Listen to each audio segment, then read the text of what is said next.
हम बुझे रहते हैं, हर वक्त हमारा मिजाज, हम अपनी नीयतों को ठीक करें और अपनी नीयत के अंदर ना किसी के बारे में कोई कीना, किसी के बारे में कोई बुग़्ज़, किसी के बारे में कोई नेगेटिविटी। एक आदमी जो आपके साथ रहता है, आपको कंफर्म पता है कि बहुत बुरा है, आपको कंफर्म पता है कि बुरा आदमी है,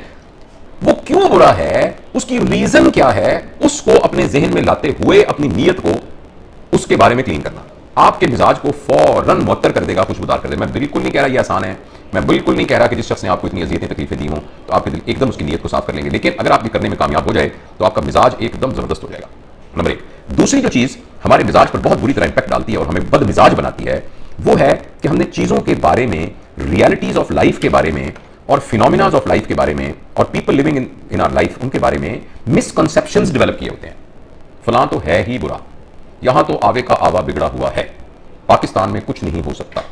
यहां के लोग तो होते ही बेईमान हैं, यहां जो भी कर लें लोग कानून को नहीं मानेंगे, यहां तो यूं है। यानी हमने अपने जहन के अंदर जो कॉन्सेप्ट्स बनाए हुए हैं, रियलिटी की जो पिक्चर बनाई हुई है, वो बहुत ही डिस्टॉर्टेड पिक्चर ऑफ रियलिटी बनाई हुई है। हम एकदम ना, माज़अल्लाह मुझे इजाजत है, मैं मतलब ब्रैकेट में कह रहा हूं, कोट एंड कोट, कि हम अल्लाह मियां वाला काम हम खुद करना शुरू कर रहे हैं, यानी नियतों को हम जांचना शुरू कर रहे हैं। हमें नियतों का क्या पता, लोगों की नियतों के बारे में हमने एक ओपिनियन बनानी शुरू कर दी है, और जिसकी वजह से पहला काम था अपनी नियत, दूसरा एक दूसरों की नियत के बारे में हमने सोच लिया है कि ये तो है ही गुनाहगार, ये तो है ही खराब। तो ये चीज हमारे मिजाज में, मेरे सामने दो बंदे बैठे और मेरे ज़हन में पक्का हो गया कि फजूल आदमी है बिल्कुल, ये तो यूं करेंगे, तो मैं उन्होंने मुझे एक लफ्ज़ भी मुंह से ना निकालें मगर मेरे मिजाज पर उसको बहुत बहुत बुरा असर पड़ेगा। और तीसरी जो अहम बात है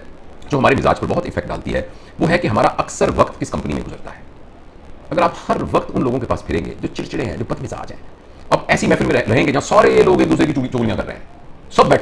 सब बैठे जो ना, वो मैं अपनी नहीं, अगर खवातीन मतलब मर्द भी ऐसे होंगे, खुदा ना खास्ता मेरा किसी उसको जेंडर को नहीं करना, कि चार औरतें बैठी हैं, सारी अपने अपने खामद की बुराइयां की जा रही हैं और ये साबित करने की कोशिश कर रही है कि तुम्हारा खामद कितना बुरा होगा। मैं साबित करती हूँ मेरा खामद तुमसे ज्यादा बुरा है। दूसरी का नहीं, लेकिन जो मेरे खामद ने किया था ना वो ऐसा तो कोई नहीं करता। तो यानी हम इसी तरह बॉस अपने बॉस के बारे में और मर्द अपनी बीवियों के बारे में, यस, या अपनी औलाद के बारे में, या यानी जिस कंपनी में हम बैठेंगे ना, उसी अगर आप ऐसी कंपनी में बैठे हैं जो सारे लोग गाड़ियों की बातें कर रहे हैं, सब कह रहे हैं नया मॉडल बड़ा जबरदस्त आया, उसका पेट्रोल बहुत कम खाती है गाड़ी, ये फलाना मोबाइल का बड़ा जबरदस्त आया, उसकी इतनी बड़ी वो है, इसी तरीके से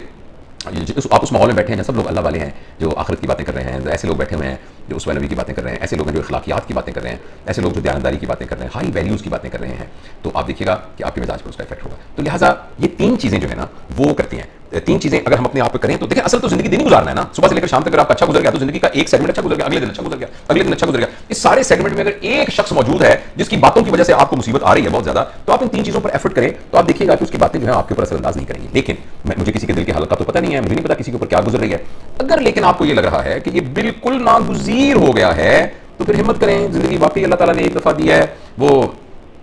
बड़े फिलोसोफर और स्पीकर और मिस्टिक हैं इंडिया के, तो वो अक्सर ये कहते हैं, सदगुरु आपने सुना होगा, तो कभी कोई मैं सुनता हूँ उनकी, तो वो बड़ी ज़बरदस्त बात उन्होंने की है। उन्होंने कहा कि बाहर जो कुछ हो रहा है वो तो आपके इख्तियार में नहीं है, लेकिन अंदर जो कुछ हो रहा है वो तो आपके अपने इख्तियार में होना चाहिए कि नहीं। बाहर एक आदमी गालियां दे रहा है आपको, ये तो आपके इख्तियार में नहीं है, उन गालियों के रिस्पॉन्स में आपके अंदर क्या कैफियत हो रही है तो आपके इख्तियार में होना चाहिए, ये तो आपके इख्तियार में होना चाहिए। तो उसको अपने इख्तियार में लाना, मैं आपको एक्सट्रीम केसेस में मैं ये कह सकता हूँ कि कोई शख्स साइकोपैथ हो सकता है, कोई शख्स बहुत बुरा हो सकता है, लेकिन आप इसको तकरीबन जनरलाइज कर सकते हैं कि मोर देन 90% केसेस के अंदर हमारी अपनी हैंडलिंग एबिलिटी कमज़ोर होती है, हमारे अपने अंदर नीयत के सिलसिले में एक इंप्रूवमेंट की गुंजाइश होती है, और वर्ल्ड व्यू के बारे में हमारी जो परसेप्शंस बनी हुई है उसको इंप्रूव करने की जरूरत होती है।